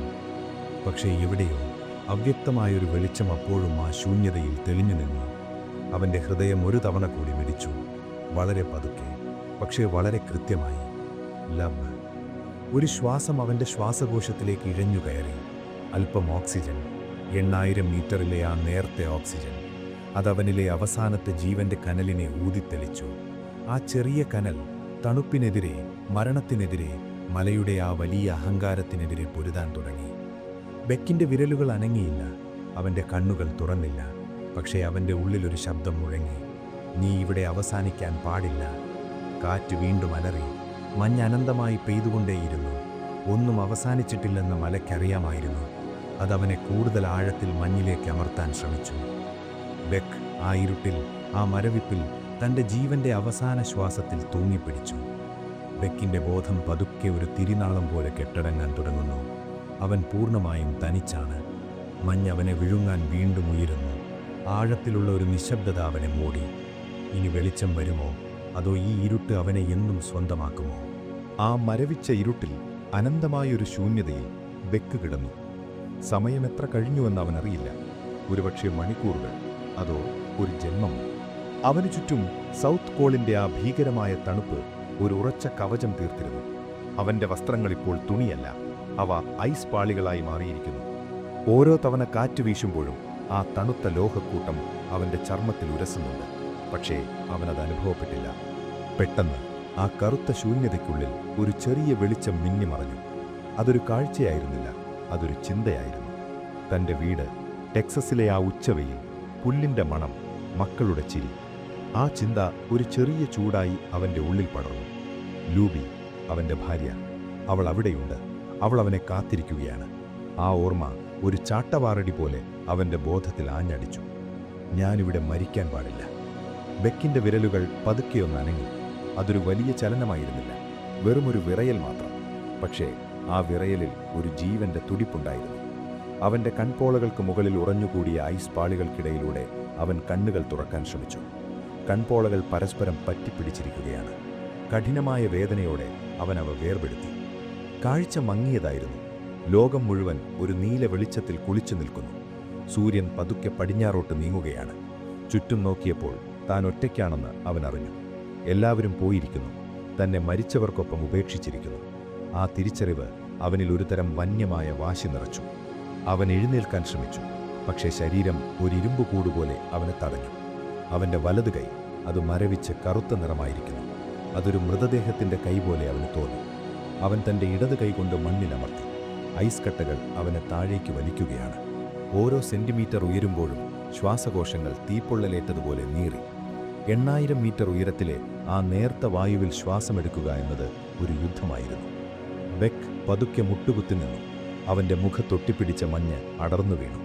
കാറ്റിപ്പോഴും അലറുന്നുണ്ട്. പക്ഷേ ഇപ്പോൾ ആ കാറ്റ് അവനെ തളർത്തുന്നില്ല, മറിച്ച് ഉണർത്തുകയാണ്. അവൻ പതുക്കെ എഴുന്നേറ്റു. ഒരു തടിക്കഷണം പോലെ അവൻ്റെ കാലുകൾ മണ്ണിലുറച്ചു. കാഴ്ച അപ്പോഴും വ്യക്തമല്ലായിരുന്നു. തൻ്റെ മുന്നിലെ ആ വെളുത്ത ശൂന്യതയിൽ ടെൻറ്റുകൾ എവിടെയാണെന്ന് അവൻ അറിയില്ല. 15 മണിക്കൂറിലധികം അവൻ ആ മഞ്ഞിൽ ബോധമില്ലാതെ കിടക്കുകയായിരുന്നു. ഒരത്ഭുതമല്ലാതെ മറ്റൊന്നുമല്ല അവൻ്റെ ഈ മടങ്ങിവരവ്. ശാസ്ത്രത്തിന് വിശദീകരിക്കാൻ കഴിയാത്ത എന്തോ ഒന്ന് അവൻ്റെ ഉള്ളിൽ പ്രവർത്തിക്കുന്നുണ്ട്. അവൻ ഓരോ ചുവടായി വയ്ക്കാൻ തുടങ്ങി. തൻ്റെ കൈകൾ മുന്നിലേക്ക് നീട്ടിപ്പിടിച്ചു. അവയ്ക്ക് സ്പർശനശേഷി നഷ്ടപ്പെട്ടിരുന്നു. മഞ്ഞ് തൻ്റെ വിരലുകളെ കാർന്നു തിന്നുന്നത് അവൻ കണ്ടു. പക്ഷെ ഒന്നും തോന്നിയില്ല. ഓരോ അടിയും വയ്ക്കുമ്പോഴും അവൻ തൻ്റെ കുട്ടികളുടെ പേര് മന്ത്രിച്ചു. ലൂബി, എനിക്ക് നിന്റെ അടുത്തേക്ക് വരണം. ആ മന്ത്രം അവനെ മുന്നോട്ട് നയിച്ചു. താഴെ മഞ്ഞിൽ കിടക്കുന്ന മറ്റുള്ളവരുടെ ശരീരങ്ങൾ അവൻ കണ്ടു. അവർ മരവിച്ചു പോയിരിക്കുന്നു. അവരിനി ഒരിക്കലും എഴുന്നേൽക്കില്ല. ആ കാഴ്ച അവനെ ഭയപ്പെടുത്തിയില്ല, പകരം ജീവിക്കാനുള്ള ആഗ്രഹം വർദ്ധിപ്പിച്ചു. കാറ്റ് വീണ്ടും അവനെ തള്ളി വീഴ്ത്താൻ ശ്രമിച്ചു. അവൻ ഒരു വശത്തേക്ക് ചരിഞ്ഞു നടന്നു. തൻ്റെ കാഴ്ചയുടെ ഒരു കോണിൽ ഒരു നീല നിറം അവൻ കണ്ടു. അതൊരു ടെൻ്റാണോ അതോ വെറുമൊരു മരീചികയോ? അവൻ ആ ദിശയിലേക്ക് നീങ്ങി. ഓരോ തവണയും കാൽ മഞ്ഞിൽ താഴുമ്പോൾ അവൻ വീഴാൻ പോയി. പക്ഷെ വീണാൽ പിന്നെ എഴുന്നേൽക്കാൻ കഴിയില്ലെന്ന് അവൻ അറിയാമായിരുന്നു. വീണാൽ അത് അവസാനമായിരിക്കും. അവൻ നടന്നു, പതുക്കെ, ശ്വാസം മുട്ടലോടെ. സമയം വീണ്ടും മന്ദഗതിയിലായി. അവൻ തൻ്റെ ചുറ്റുമുള്ള ലോകത്തെ മറന്നു. ഇപ്പോഴുള്ളത് അവൻ്റെ ശരീരവും ആ ലക്ഷ്യവും മാത്രം. തൻ്റെ വലതു കൈ ഇപ്പോൾ പൂർണ്ണമായും കല്ലുപോലെ തോന്നി. അത് തൻ്റെ ശരീരത്തിൻ്റെ ഭാഗമല്ലെന്ന് കരുതിപ്പിക്കുന്ന വിധത്തിൽ തൂങ്ങിക്കിടന്നു. പക്ഷേ അവനത് കാര്യമാക്കിയില്ല. അവനാവശ്യം അവൻ്റെ ഹൃദയമാണ്. അതിപ്പോഴും മിടിക്കുന്നുണ്ട്. ദൂരെ മഞ്ഞിൽ ചെറിയ കുത്തുകൾ പോലെ ടെൻറ്റുകൾ തെളിഞ്ഞു വന്നു. അവ ആടുന്നുണ്ടായിരുന്നു. കാട്ടിൽ അവ പറന്നുപോകുമെന്നവൻ ഭയപ്പെട്ടു. നിൽക്കൂ, കുറച്ച് സമയം കൂടി നിൽക്കൂ, അവൻ ടെൻറ്റുകളോട് സംസാരിച്ചു. ദൂരം കുറയുന്നില്ലെന്ന് തോന്നി. ഓരോ ചുവടുമെടുക്കുമ്പോഴും ടെൻറ്റുകൾ ദൂരേക്ക് പോകുന്നത് പോലെ. ബെക്കിൻ്റെ ബോധം വീണ്ടും മങ്ങാൻ തുടങ്ങി. വായു തീരെ കുറവാണ്. ഓരോ ചുവടിന് ശേഷവും അവൻ നിൽക്കേണ്ടി വന്നു. അവൻ്റെ ഹൃദയം വാരിയെല്ലുകളിൽ തട്ടി ശബ്ദമുണ്ടാക്കുന്നു. പതുക്കെ പതുക്കെ അവൻ ആ ടെൻറ്റുകൾക്കരികിലെത്തി. അവിടെ ആളുകളുണ്ടായിരുന്നു. അവർ അവനെ കണ്ടു. ഒരു പ്രേതത്തെ കണ്ടതുപോലെ അവർ സ്തംഭിച്ചു നിന്നു. മഞ്ഞിൽ നിന്ന് എഴുന്നേറ്റ് വന്ന ഒരു ജഡം. അവൻ്റെ മുഖം കറുത്തിരിക്കുന്നു. മൂക്കിലും കവിളിലും ഐസ് പാളികൾ ഉറച്ചിരിക്കുന്നു. കൈകൾ അനങ്ങുന്നില്ല. അവൻ അവരുടെ മുന്നിലേക്ക് നടന്നു. അവൻ്റെ നാവ് മരവിച്ചിരുന്നു. ശബ്ദം പുറത്തേക്ക് വരുന്നില്ല. പക്ഷേ അവൻ്റെ കണ്ണുകൾ പറഞ്ഞു, ഞാൻ മരിച്ചിട്ടില്ല. ബെക്കൊരു ടെൻറ്റിന് മുന്നിലെത്തിയപ്പോൾ അവൻ്റെ കാലുകൾ കുഴഞ്ഞു. ശരീരം വീണ്ടും ആ തണുത്ത മണ്ണിലേക്ക് പതിക്കാൻ തുടങ്ങി. പക്ഷേ ഇത്തവണ ചില കൈകൾ അവനെ പിടിക്കാൻ നീണ്ടുവന്നു. ഊഷ്മളമായ മനുഷ്യ കൈകൾ. ബെക്ക് പതുക്കെ കണ്ണുകൾ അടച്ചു. താൻ എത്തിയെന്നവൻ അറിഞ്ഞു. പക്ഷേ പോരാട്ടം കഴിഞ്ഞിരുന്നില്ല. ശരീരത്തിലെ വേദന പതുക്കെ മടങ്ങിവരാൻ തുടങ്ങിയിരുന്നു. മരവിപ്പ് മാറുമ്പോഴുണ്ടാകുന്ന ആ ഭീകരമായ വേദന. കാട്ടിപ്പോഴും സൗത്ത് കോളിന് മുകളിൽ അലറിക്കൊണ്ടിരുന്നു. പക്ഷേ ബെക്കിപ്പോൾ ആ മഞ്ഞിന് പുറത്തല്ല. അവനൊരു നേർത്ത തുണിയുടെ സംരക്ഷണത്തിലാണ്. 8000 മീറ്റർ ഉയരത്തിൽ ഒരു മനുഷ്യൻ മരണത്തിൽ നിന്ന് നടന്നു കയറിയിരിക്കുന്നു. പക്ഷേ അവൻ്റെ വിരലുകൾ, അവൻ്റെ മുഖം, ഹിമാലയം ഇതിനകം തന്നെ അതിൻ്റെ വില ഈടാക്കി കഴിഞ്ഞതാണ്. ബെക്ക ടെൻറ്റിനുള്ളിലെ ചൂടിലേക്ക് വീഴുമ്പോൾ അവൻ്റെ അവസാനത്തെ ബോധം ഒരു മന്ത്രം പോലെ അവശേഷിച്ചു. ലൂബി, ഞാൻ വന്നു. കാറ്റ് ടെൻറ്റിന് പുറത്താഞ്ഞടിക്കുമ്പോൾ ഒന്നും മാറിയിട്ടില്ലെന്ന് മല ഓർമ്മിപ്പിച്ചു. പക്ഷേ ആ മനുഷ്യൻ, അവൻ ഇപ്പോഴും ശ്വസിക്കുന്നുണ്ടായിരുന്നു. പതുക്കെ, വളരെ പതുക്കെ ആ ജീവന്റെ തിരിനാളം വീണ്ടും കത്താൻ തുടങ്ങി. ബെക്ക് ടെൻറ്റിനുള്ളിലെ ചെറിയ വെളിച്ചത്തിൽ കണ്ണുകൾ തുറന്നിരിക്കുകയാണ്. അവൻ്റെ ശരീരം വിറയ്ക്കാൻ തുടങ്ങുന്നു. മരവിപ്പ് മാറുന്നതിൻ്റെ ആ മാരകമായ വേദന അവനെ പൊതിയുന്നു. കൈകൾ കറുത്ത് കരിഞ്ഞതുപോലെ ഇരിക്കുന്നത് അവൻ കാണുന്നു. ഒരു പുതിയ പോരാട്ടം തുടങ്ങുകയാണ്. ടെൻറ്റിനുള്ളിലെ ആ ചെറിയ വെളിച്ചത്തിൽ പതുക്കെ ബോധം തെളിയുമ്പോൾ ലോകം ഒരു നരകമായി മാറുകയായിരുന്നു. നേർത്ത മഞ്ഞ തുണിയുടെ ആ ഭിത്തികൾക്ക് പുറത്ത് കൊടുങ്കാറ്റ് ഇപ്പോഴും അലറുന്നുണ്ട്. പക്ഷേ അകത്ത്, ആ ചെറിയ ഇടത്തിൽ, തണുപ്പിനേക്കാൾ ഭീകരമായ മറ്റൊന്ന് ബെക്കിനെ തേടിയെത്തി. വേദന. മരവിപ്പ് മാറുമ്പോൾ, രക്തം വീണ്ടും ഞരമ്പുകളിലൂടെ ഇഴഞ്ഞു നീങ്ങാൻ ശ്രമിക്കുമ്പോൾ അനുഭവപ്പെടുന്ന ആ മാരകമായ വേദന. അതൊരു1000 സൂചികൾ ഒരേ സമയം ശരീരത്തിൽ കുത്തിയിറക്കുന്നത് പോലെയായിരുന്നു. ബെക്കിന് നിലവിളിക്കണമെന്നുണ്ടായിരുന്നു. പക്ഷേ അവൻ്റെ തൊണ്ടയിൽ നിന്ന് പുറത്തു വന്നത് ഒരു നേർത്ത തേങ്ങൽ മാത്രമാണ്. അവൻ പതുക്കെ തൻ്റെ കൈകളിലേക്ക് നോക്കി. അവൻ്റെ വലതുകൈ. അത് അവൻ്റെ ശരീരത്തിൻ്റെ ഭാഗമാണെന്ന് തോന്നിയില്ല. അതൊരു കരിഞ്ഞ മരക്കഷ്ണം പോലെ കറുത്തിരിക്കുന്നു. വിരലുകൾ വളഞ്ഞുപോയിരിക്കുന്നു. അവയ്ക്ക് ചലനമില്ല. ഐസ് കട്ടകൾക്കിടയിൽ മണിക്കൂറുകളോളം കിടന്നപ്പോൾ ഹിമാലയം അവൻ്റെ കൈകൾ എടുത്തു കഴിഞ്ഞിരുന്നു. ഇടതു കൈക്കും അതേ അവസ്ഥ തന്നെ. മുട്ടുകൾക്ക് താഴെ കാലുകൾക്കും സ്പർശനശേഷിയില്ല. ഫ്രോസ്റ്റ് ബൈറ്റ് ഒരു നിശബ്ദ കൊലയാളിയെപ്പോലെ അവൻ്റെ ഓരോ കോശത്തെയും നശിപ്പിച്ചിരിക്കുന്നു. അവന് ചുറ്റും ആളുകളുണ്ട്. അവരുടെ മങ്ങിയ നിഴലുകൾ ടെൻറ്റിൻ്റെ ഭിത്തിയിൽ ആടുന്നു. പെട്രോൾ സ്റ്റൗവിൻ്റെ ഇരമ്പൽ, ചായ തിളയ്ക്കുന്ന മണം, ഓക്സിജൻ സിലിണ്ടറുകളിൽ നിന്നുള്ള ഹിസ് ശബ്ദം. അവർ അവനെ നോക്കുന്നത് ഭീതിയോടെയാണ്. മരിച്ചുപോയെന്നെല്ലാവരും ഉറപ്പിച്ച ഒരിടത്തു നിന്ന്, ശ്മശാനത്തിന് തുല്യമായ ആ മഞ്ഞുപരപ്പിൽ നിന്ന് ഒരു മനുഷ്യൻ സ്വയം നടന്നു വന്നിരിക്കുന്നു. അതൊരത്ഭുതമാണെന്നവർ പറയുന്നുണ്ടാകാം. പക്ഷേ ബെക്കിന് അത് വെറുമൊരു വേദന മാത്രമായിരുന്നു. ആരോ അവൻ്റെ മുഖത്തൊരു ചൂടുള്ള തുണി വെച്ചു.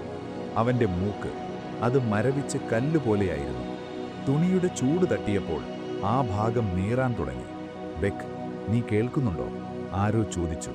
അവൻ മറുപടി നൽകാൻ ശ്രമിച്ചു. അവന്റെ ചുണ്ടുകൾ വിണ്ടുകീറി രക്തം വരുന്നുണ്ടായിരുന്നു. ലൂബി, അവൻ മന്ത്രിച്ചു. ആ പേര് മാത്രമാണ് അവനെ പിടിച്ചു നിർത്തുന്നത്. 8000 മീറ്റർ ഉയരത്തിൽ സൗത്ത് കോളിന്റെ ആ മരണക്കെണിയിൽ സ്നേഹമെന്നത് വെറുമൊരു വാക്കല്ല, അതൊരു അതിജീവന തന്ത്രമാണ്. രാത്രി വീണ്ടും കനക്കുന്നു. ടെന്റിനു വെളിയിൽ കാറ്റ് വീണ്ടും ശക്തിയാർജിച്ചു. മഞ്ഞുകട്ടകൾ ടെന്റിന്റെ വശങ്ങളിൽ വന്നടിക്കുമ്പോൾ അത് കീറിപ്പോകുമെന്ന് ബെക്ക് ഭയപ്പെട്ടു. വീണ്ടും ആ തണുപ്പിലേക്ക്, വീണ്ടും ആ ഇരുട്ടിലേക്ക് തള്ളപ്പെടാൻ അവൻ ആഗ്രഹിച്ചില്ല. അവൻ തന്റെ സ്ലീപ്പിംഗ് ബാഗിനുള്ളിലേക്ക് കൂടുതൽ ചുരുണ്ടുകൂടി. പക്ഷേ കൈകൾ അനക്കാൻ കഴിയാത്തതുകൊണ്ട് മറ്റൊരാളുടെ സഹായം വേണ്ടി വന്നു. ഒരു കൊച്ചുകുട്ടിയെപ്പോലെ അവൻ അവിടെ കിടന്നു. ലോകം കണ്ട ഏറ്റവും വലിയ പർവ്വതാരോഹകനാകാൻ വന്നവൻ ഇപ്പോൾ ഒരു ഗ്ലാസ് വെള്ളം കുടിക്കാൻ പോലും മറ്റൊരാളെ ആശ്രയിക്കുന്നു. വേദന ഇപ്പോൾ ഒരു തരം താളമായി മാറിയിരിക്കുന്നു. ഹൃദയമിടിപ്പിനൊപ്പം അത് കൂടി വരുന്നു. അവന്റെ വിരലുകളിലെ കോശങ്ങൾ മരിച്ചു പോകുന്നത് അവൻ അറിയാമായിരുന്നു. ഗാംഗ്രീൻ, ആ വാക്ക് അവന്റെ തലയ്ക്കുള്ളിൽ മുഴങ്ങി. പക്ഷെ ഇപ്പോൾ അതൊന്നും അവന് പ്രശ്നമല്ല. അവന് വേണ്ടത് ശ്വാസമാണ്. ഓരോ തവണ ശ്വാസമെടുക്കുമ്പോഴും ശ്വാസകോശത്തിൽ നിന്നൊരു തരം കുറുകുറുപ്പുയരുന്നുണ്ട്. ഹൈ ഓൾട്ടിറ്റ്യൂഡ് പൾമണറി എഡീമ, ശ്വാസകോശത്തിൽ വെള്ളം നിറയുന്ന അവസ്ഥ. മരണത്തിന്റെ നിഴൽ അവനെ വിട്ടുപോയിട്ടില്ല. അത് ടെന്റിന് പുറത്ത് കാത്തു നിൽക്കുകയാണ്. മറ്റുള്ളവർ പതുക്കെ ഉറക്കത്തിലേക്ക് വീണു. പക്ഷേ ബെക്കിന് ഉറക്കം വന്നില്ല. ഉറങ്ങിയാൽ താനിനി ഉണരില്ലെന്നവൻ ഭയപ്പെട്ടു. അവൻ ഇരുട്ടിലേക്ക് നോക്കിക്കിടന്നു. തന്റെ ജീവിതത്തിലെ ഓരോ നിമിഷവും പതുക്കെ പതുക്കെ അവന്റെ മുന്നിലൂടെ കടന്നുപോയി. പണ്ട് ടെക്സസിലെ പുൽമേദാനങ്ങളിൽ ഓടി നടന്നത്, ആദ്യമായി തന്റെ ഭാര്യയെ കണ്ടുമുട്ടിയത്, കുട്ടികളുടെ ജനനം. ആ ഓർമ്മകൾക്കിപ്പോൾ ഒരു തരം വിചിത്രമായ നിറമാണ്. മഞ്ഞും ചാരനിറവും കലർന്നൊരു ലോകം. പെട്ടെന്ന് ടെന്റ് ആഞ്ഞൊന്ന് കുലുങ്ങി. കാറ്റ് കൂടുതൽ ക്രൂരമായിരിക്കുന്നു. ആരോ അകത്തേക്ക് കടന്നു വന്നു. മഞ്ഞിന്റെ ഒരു വലിയ ശീതളത്ത ടെന്റിനുള്ളിലേക്ക് അരിച്ചു കയറി. ബെക്ക് വിറച്ചു. അവന്റെ ശരീരം ചൂട് നിലനിർത്താൻ പാടുപെടുകയാണ്. ഒരു ചെറിയ തണുപ്പ് മതി അവന്റെ ഹൃദയം നിലയ്ക്കാൻ. അവന് വെള്ളം വേണമായിരുന്നു. പക്ഷെ ചോദിക്കാൻ ശബ്ദമില്ല. ദാഹം തൊണ്ടയെ ഉണക്കി വരട്ടിയിരിക്കുന്നു. മഞ്ഞ് തിന്നാൻ ശ്രമിച്ചപ്പോൾ അത് പല്ലുകളെ വേദനിപ്പിച്ചു. സൂര്യൻ ഉദിക്കാൻ ഇനിയും മണിക്കൂറുകൾ ബാക്കിയുണ്ട്. 8000 മീറ്ററിലെ രാത്രികൾക്ക് യുഗങ്ങളുടെ ദൈർഘ്യമുണ്ട്. സമയം ഇവിടെ മരവിച്ചു നിൽക്കുകയാണ്. തന്റെ കൈകളിലെ കറുപ്പ് പതുക്കെ കൈത്തണ്ടയിലേക്ക് പടരുന്നത് അവൻ ഭീതിയോടെ നോക്കി. വിരലുകളിപ്പോൾ ജീവനില്ലാത്ത ലോഹത്തിന്റെ തണുപ്പാണ്. ഈ കൈകളുമായി താൻ എങ്ങനെ തന്റെ പഴയ ജീവിതത്തിലേക്ക് മടങ്ങും? സർജനായിരുന്ന താൻ ഇനി എങ്ങനെ ഒരു കത്തി കയ്യിലെടുക്കും? ആ ചിന്ത അവനെ തളർത്തിയില്ല. പകരം ഒരു തരം നിസ്സംഗത അവനിൽ നിറച്ചു. കൈകളില്ലെങ്കിലും കാലുകളില്ലെങ്കിലും തനിക്ക് ജീവിക്കണം. ഈ മലയ്ക്ക് തന്റെ ശരീരം നൽകാം, പക്ഷേ തന്റെ ആത്മാവിനെ നൽകില്ല. ബെക്ക് പതുക്കെ കണ്ണുകൾ അടച്ചു. കാറ്റിന്റെ ശബ്ദം ഒരു വലിയ ഇരമ്പലായി അവന്റെ ചെവികളിൽ മുഴങ്ങി. അതവനെ വീണ്ടും ആ പഴയ മഞ്ഞുപരപ്പിലേക്ക് കൊണ്ടുപോകാൻ ശ്രമിക്കുകയാണ്. ഇല്ല, ഞാൻ മടങ്ങില്ല, അവൻ മനസ്സിൽ ഉറപ്പിച്ചു. തണുപ്പ് അസ്ഥികളിലേക്ക് ആഴത്തിലിറങ്ങുന്നു. ഓക്സിജൻ സിലിണ്ടറിന്റെ മർദ്ദം കുറഞ്ഞു വരുന്നു. ടെന്റിനുള്ളിലെ ആ ചെറിയ ചൂട് പതുക്കെ നഷ്ടപ്പെടുകയാണ്. പ്രഭാതം വരുമ്പോൾ താനിവിടെ ഉണ്ടാകുമോ? അതോ സമ്മിറ്റിലേക്ക് പോയിട്ട് തിരിച്ചു വരാത്ത തന്റെ സുഹൃത്തുക്കളെ പോലെ താനും ഒരു ഓർമ്മയാകുമോ? ബെക്ക് തന്റെ ശ്വാസത്തിന്റെ താളം ശ്രദ്ധിച്ചു. In out, in out. ഓരോ ശ്വാസവും ഒരു വിജയമാണ്. ഓരോ നിമിഷവും മരണത്തിനെതിരെയുള്ള ഒരു പോരാട്ടമാണ്. ദൂരെ മലയുടെ അറ്റത്ത് ഒരു നേർത്ത വെളിച്ചം വരുന്നുണ്ടോ? അതോ അത് തന്റെ കാഴ്ചയുടെ തകരാറാണോ? ബെക്ക് ആ വെളിച്ചത്തിനായി കാത്തിരുന്നു. തന്റെ ജീവിതത്തിലെ ഏറ്റവും ദൈർഘ്യമുള്ള ആ രാത്രിയുടെ അവസാനത്തിനായി, ആ തണുത്ത ഇരുട്ടിൽ നിന്നൊരു മോചനത്തിനായി. കാറ്റിപ്പോഴും നിലച്ചിട്ടില്ല. മഞ്ഞ് വീണ്ടും വീണ്ടും പെയ്തുകൊണ്ടിരുന്നു.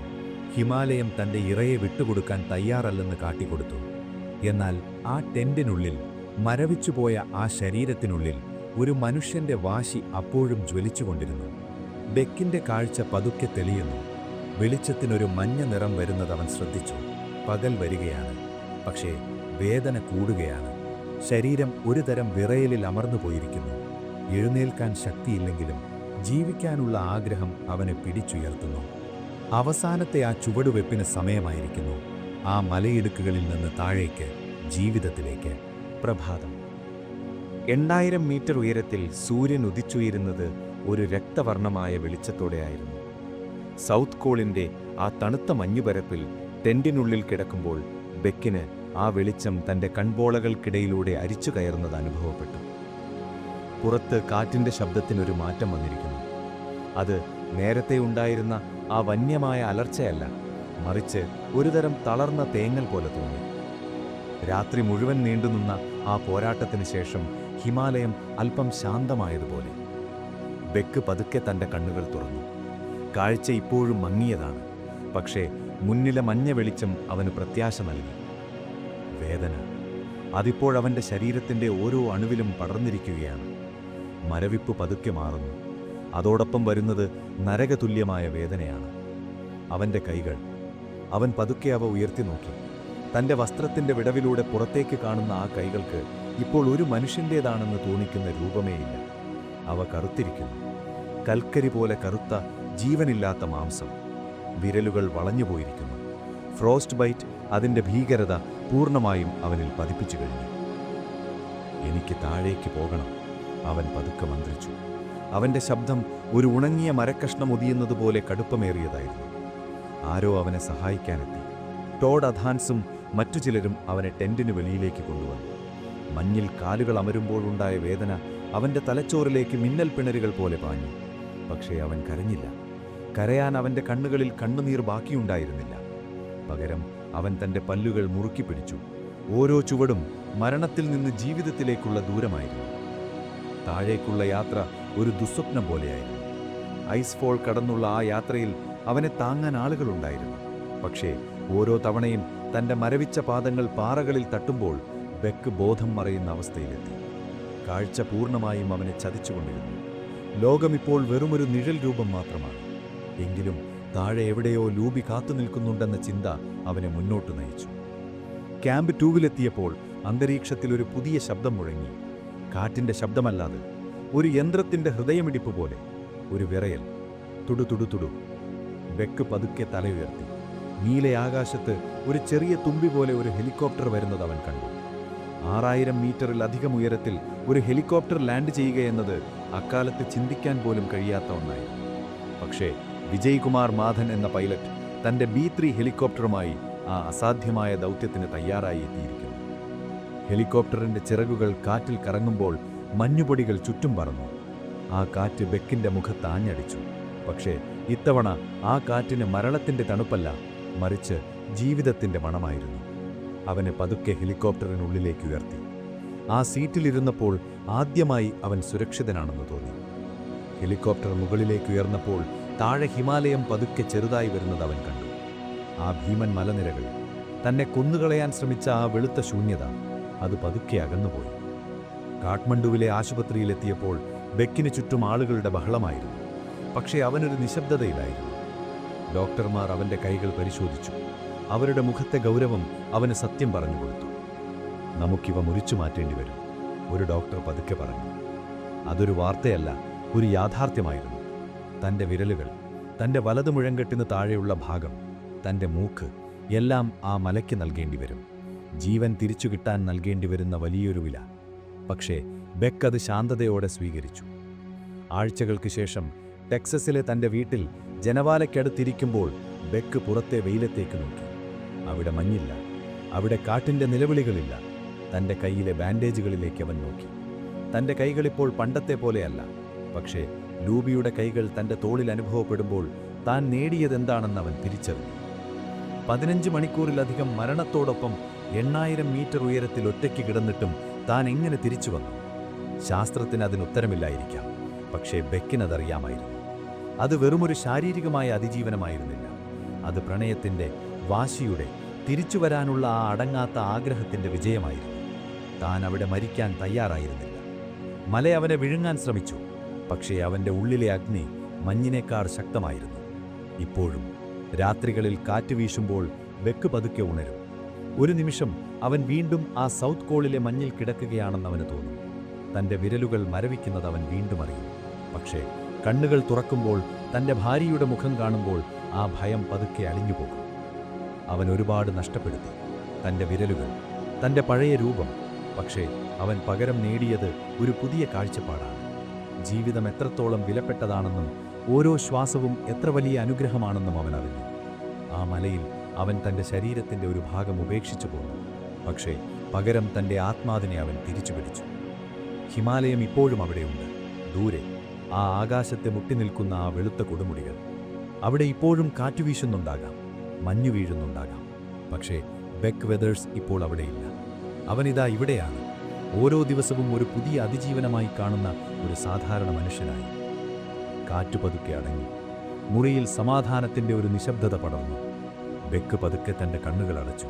ഇത്തവണ മയങ്ങാനല്ല, ശാന്തമായി ഉറങ്ങാൻ. സ്വപ്നങ്ങൾ ഇനി മരവിക്കില്ല, അവയ്ക്ക് ജീവനുണ്ട്. അതിജീവനത്തിൻ്റെ കഥ ഇവിടെ അവസാനിക്കുന്നില്ല, അതൊരു പുതിയ തുടക്കം മാത്രമാണ്. കാറ്റ് പതുക്കെ ചലിച്ചു. മഞ്ഞ് വീണുകൊണ്ടേയിരുന്നു. പക്ഷേ അവനിപ്പോൾ സുരക്ഷിതനാണ്. ബെക്ക് വെതേഴ്സിൻ്റെ ഈ യാത്ര നമുക്ക് നൽകുന്ന പാഠമൊന്നാണ്. മനുഷ്യ മനസ്സിൻ്റെ ശക്തിക്ക് മുന്നിൽ തോറ്റുപോകാൻ ഹിമാലയത്തിന് പോലും കഴിയില്ല. ഈ കഥയുടെ അവസാന താളുകൾ ഇവിടെ മടങ്ങുന്നു. എവറസ്റ്റിൻ്റെ ആ കൊടും തണുപ്പിൽ നിന്ന്, മരണത്തിൻ്റെ നിഴലുകളിൽ നിന്ന് ബെക്ക് വെതേഴ്സ് തൻ്റെ ജീവിതത്തിലേക്ക് നടന്നു കയറി. പ്രകൃതിയുടെ ശക്തിക്ക് മുന്നിൽ തോറ്റുകൊടുക്കാത്ത ആ മനുഷ്യൻ്റെ വാശി നമുക്ക് നൽകുന്നത് പ്രത്യാശയുടെ ഒരു വലിയ പാഠമാണ്. ഇപ്പോൾ ആ മലനിരകൾ ദൂരെയാണ്. കാറ്റിൻ്റെ അലർച്ച മാഞ്ഞുപോയിരിക്കുന്നു. നിങ്ങളുടെ ചുറ്റുമിപ്പോൾ സുരക്ഷിതമായ ഒരു നിശബ്ദത മാത്രം ബാക്കി. മഞ്ഞിൻ്റെ തണുപ്പല്ല, പകരം ഉറക്കത്തിൻ്റെ ആ ഊഷ്മളമായ പുതപ്പ് നിങ്ങളെ പതുക്കെ പൊതിയട്ടെ. മനസ്സിനെ ആ തണുത്ത ശൂന്യതയിൽ നിന്ന് പതുക്കെ മോചിപ്പിക്കുക. ലോകം നിശബ്ദമാണ്, നിങ്ങൾ സുരക്ഷിതരാണ്. ശുഭരാത്രി. മനോഹരമായ സ്വപ്നങ്ങൾ കണ്ട് സമാധാനത്തോടെ ഉറങ്ങുക. ഈ കഥയുടെ അവസാന വാക്യത ഇവിടെ മറയുന്നു. എവറസ്റ്റിൻ്റെ ആ കൊടും തണുപ്പിൽ നിന്ന്, മരണത്തിൻ്റെ നിഴലുകളിൽ നിന്ന് ഈ കഥ ഒരു പുതിയ തുടക്കമായി മാറുന്നു. ഹിമാലയത്തിൻ്റെ പ്രാഗൽഭ്യത്തെ കീഴടക്കിയ ആ അസാധാരണ മനുഷ്യൻ്റെ അതിജീവനത്തിൻ്റെ കഥ ഇനി എല്ലാവരുടെയും ഓർമ്മയിൽ നിലനിൽക്കും. നമുക്ക് മനസ്സിനെ ശാന്തമാക്കാം, മനസ്സിനെ മരവിപ്പിൽ നിന്ന് മോചിപ്പിക്കാം. ഈ ശുഭരാത്രിയിൽ ഭൂമിയിൽ ഒരു മനുഷ്യൻ തൻ്റെ ജീവിതത്തെ മരണത്തിൻ്റെ പിടിയിൽ നിന്നും തിരിച്ചു പിടിച്ചതെന്ന ചിന്ത നമ്മുടെ ചണ്ടിലടങ്ങട്ടെ. ശുഭരാത്രി. മനോഹരമായ സ്വപ്നങ്ങൾ കണ്ട് സമാധാനത്തോടെ ഉറങ്ങുക.